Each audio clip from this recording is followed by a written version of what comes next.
এই মুহূর্তের সেরা 5।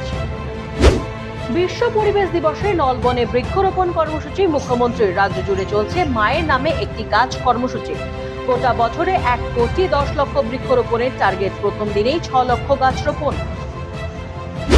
13 ঘন্টার অনুসন্ধান শেষেও খোঁজ মেলেনি শওকত মোল্লার। ভাঙড় বিস্ফোরণ মামলায় এনআইএর তল্লাশির মাঝেই উধাও তৃণমূল কংগ্রেসের প্রাক্তন বিধায়ক। শওকত মোল্লাকে পলাতক ঘোষণা করল এনআইএ। সন্দীপন সাহার বাড়ির সামনে বিক্ষোভ। গতকালই নিউ মার্কেট থানায় অভিযোগ।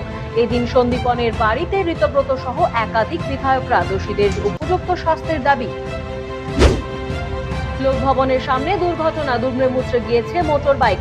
সরকারি বাসের ধাক্কায় গুরুতর জখম হয় কলকাতা পুরসভার এক কর্মী। রক্তাক্ত অবস্থায় তাকে উদ্ধার করে এসএসকেএম হাসপাতালে নিয়ে যাওয়া হয় বলে খবর। হারোয়ার তৃণমূল বিধায়ক আব্দুল মাতিনকে তাড়া করল স্থানীয়রা। বিধায়ককে ঘিরে ওঠে চোর চোর স্লোগান।